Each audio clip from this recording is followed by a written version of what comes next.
What's up? This is the final video in the footballer's physical checklist, and today is going to be recovery, the most important part of a football player's life. Yes, I have Crocs on. If you've ever felt leggy, fatigued, tired, sluggish, no energy, it's probably because your recovery is shit. Let's be honest. It's probably because your recovery is shit. You might even be watching this video right now going, what is recovery? What's a recovery session? Have you ever done a recovery session? If you've never done a recovery session, you need to watch this video, because I'm going to take you through a day in my life of what I used to do when I played football, because I don't play football anymore. I'm going to show you exactly what I did when I was at Celtic Dundee United after a game, after a training session. I'm going to show you some of the things I would try my best to do, because I knew they would allow me to feel fresh, fully recovered for the next day training, or maybe the game that's coming the next day. Now, the minute you finish a gym session, the minute you finish a training session, the minute you finish a match, your mission, your focus should be how fast and effectively can I recover for my next training session or my next game. That is the mindset you should have as a football player, because realistically, you don't train all day. The majority of your day is spent recovering. It should be spent recovering. It should be spent thinking about what you eat, thinking about how you stretch, thinking about how you massage the legs, thinking about how you rest them, thinking about how you make your body fresh again. So if you want to come with me, and yes, this green ball will be involved, so with the foam roller, so with the band, recovery tights, and compression socks. If you want to know what this stuff's all about, and a whole lot more, you should stay till the end. Enjoy the last video in the footballer's physical checklist. Let's go. Okay, so first thing is first in the recovery checklist. You want to have a pair of these or a pair of these. I got these for literally £5 off Amazon. They're just compression socks. Not the most attractive. These ones, just second skins. They're pretty much just like Under Armour type things, like a compression layer. So there are ones specifically made for recovery, but to be honest with you, any full leg compression is perfect. Again, these weren't too expensive, maybe a little bit more than the socks, but 40-50 quid. The minute you finish a tough training session or a match, I always throw these on, especially if it's a long car journey or a bus journey. Compression socks were the easiest one. Sometimes these get a bit uncomfortable, a bit warm if you're in the car or on a bus, or if it's a warm day in summer, but these are pretty good, unless you're wearing shorts and you look like an absolute idiot. Now, there are other compression tools, you know, like the big kind of like boot things with the air that goes in, but they cost an absolute fortune. So unless you're loaded, then I would suggest going for the compression socks, because they do just as good a job. So that's the first thing you should do. The minute you finish the game or training, bang, get those on. What's next? Food. And of course there are a couple of options. I'm going to show you a morning shake option, which if you know, you know. And I'm also going to show you a dinner option, because right now I'm filming this and it's dinner time. So I'm going to show you what kind of meal I would have post game, because usually games are in the evening, or maybe it's training. So I'm going to show you exactly what I would have for a recovery meal. Let's do it. My flatmate's in, he hates filming. You might have seen him in the Copenhagen vlogs. So I'm going to go and see if he's going to make me dinner. If not, I'm going to Lidl. I'm probably going to Lidl. Oh, looks like he is having a little chicken fajita party with some rice. Great choice. That's actually a really good choice. Post-match or training, chicken fajitas, and they taste good. Anyway, let's see what I have in the fridge. Absolutely nothing. It is Thursday, it's coming to the end of the week. Looks like I'm going to Lidl. All I have is cheese, which would go really nice with those. Boydie, we good to double up for chicken fajitas?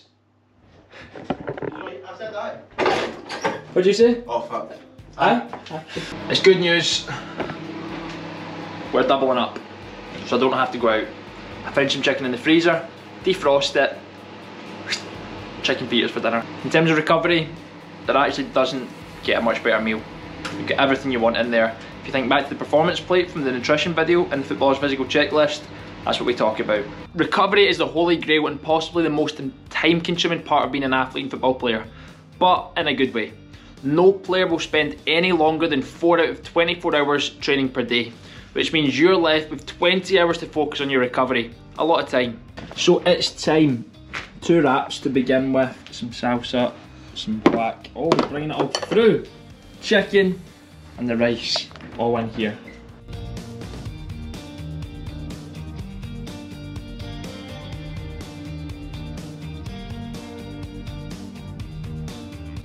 the perfect meal post-match, post-training.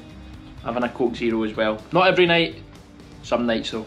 Okay, so let's say you played an evening game last night and you ate the nutritious meal. The chicken fajitas, you finished them, you've had an early night's sleep because sleep is so important. So say you have an evening game, sometimes your body's going to be full of energy, you're going to be quite wound up, especially if you've won or if you've lost as well. There's going to be a lot of emotions, you're going to be replaying the game in your mind, so you might struggle to get off to sleep.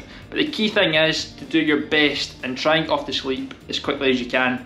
The one thing I would suggest that you take as a supplement to help with recovery, help make you a little bit more sleepy, would be cherry juice. Now if you want to find out about cherry juice, go and watch my nutrition for footballers on the physical checklist and you'll understand why. It's a natural release of melatonin which makes you a little bit more sleepy, and it also reduces inflammation in the body, which is key if you've played a game or trained hard, because your body, your lower body muscles are going to be pretty inflamed. So cherry juice if you want to get off to sleep nice and quick.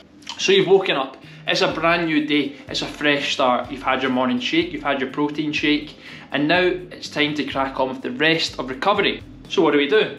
Whatever you do, do not wear your recovery socks or your compression trousers to sleep. Don't do that, it can be dangerous. The reasons why, technically I'm not entirely sure, but I think it possibly can lead to like blood clots and not very good circulation in the body. So don't wear the compression overnight, whatever you do, okay? So you've woken up, and you're a little bit sore. Maybe you actually feel quite good. What do you do next? So the first thing I would do is stick on my compression socks or stick on my compression trousers. Boom, there we go. They are not the coolest socks in the world, but when you've got trousers on, you can't really see them.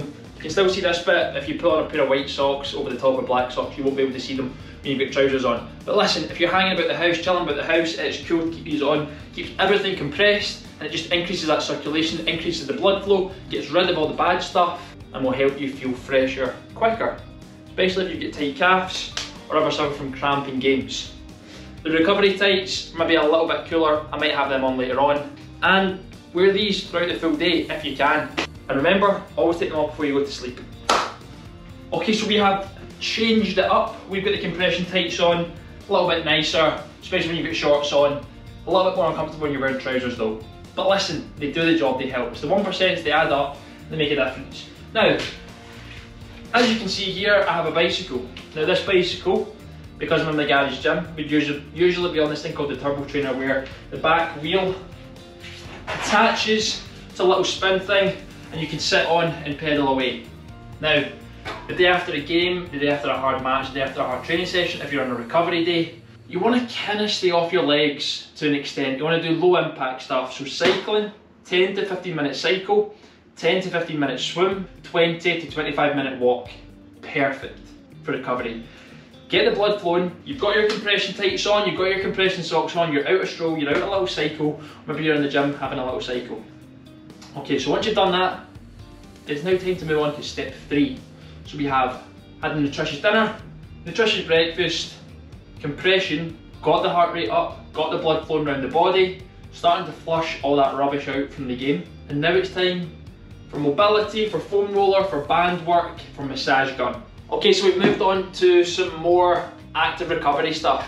So after you've done your swim, after you've done your cycle, after you've done your walk, listen, it doesn't even matter, you can do this stuff before, but I quite like that order. So you wake up, get the compression on, get the blood flowing, and then you start to mobilise, you start to stretch, you start to recover. Okay, and one thing I would say is, directly after the game, you don't really want to foam roll, you don't want to do any of this stuff here, because your muscles need time for the kind of damage to come out. It needs to just naturally come out.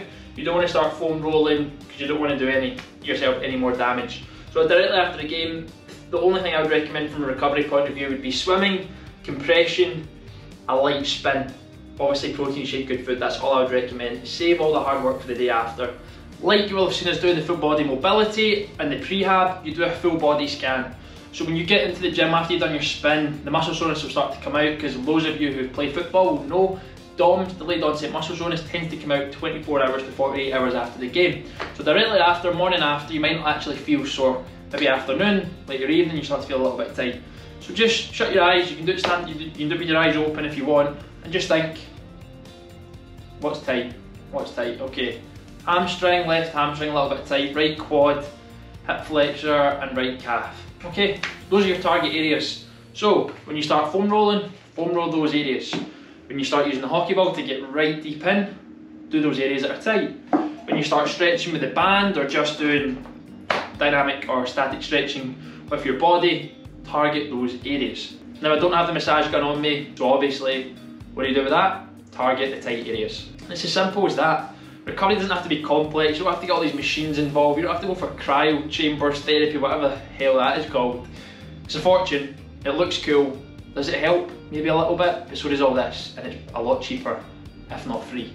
Alright, so once you've done your physical part of your recovery, your foam rolling, your cycle, your walk, your swim, your foam roll, your stretch, your massage gun, your hockey ball, once you've done all those aspects, you've pretty much ticked every box that you need. When it comes to a spin on the bike, you want to just go steady speed for the time on the bike. For the pool, you can do some length, you can do some dynamic stretching, static stretching in the pool, which is amazing. Now the only other thing you could possibly do is a bit of hot and cold therapy. So it might be that you run a hot bath and have a cold shower. Maybe you have a cold, in fact what's better is probably a cold ice bath and a hot shower. If you had the luxury of 2 separate facilities, you could jump in the ice bath 3 minutes, 3 to 5 minutes, jump in the hot shower 3 to 5 minutes, and do that 2 or 3 times round. This will just help flush everything out. Hot and cold therapy, perfect. When I was at Celtic, we would do ice bath into warm bath, ice bath into warm bath, ice bath into warm bath. Then we would jump in the pool after the final ice bath, because then the pool then felt like a jacuzzi, which was pretty nice. And all these little bits, they all add up. So they might not seem like much, but if you take all those things and add them together, it becomes quite a big impact on your recovery process. And essentially that is what I would do from the minute the game or training finishes right through until the next day. Okay, and that is recovery day finito. How did you find it? Was there something that you learned maybe that you're going to start doing? Is it pool work? Is it stretching? Is it the type of food you should have? Maybe a protein shake? How fast you should have it?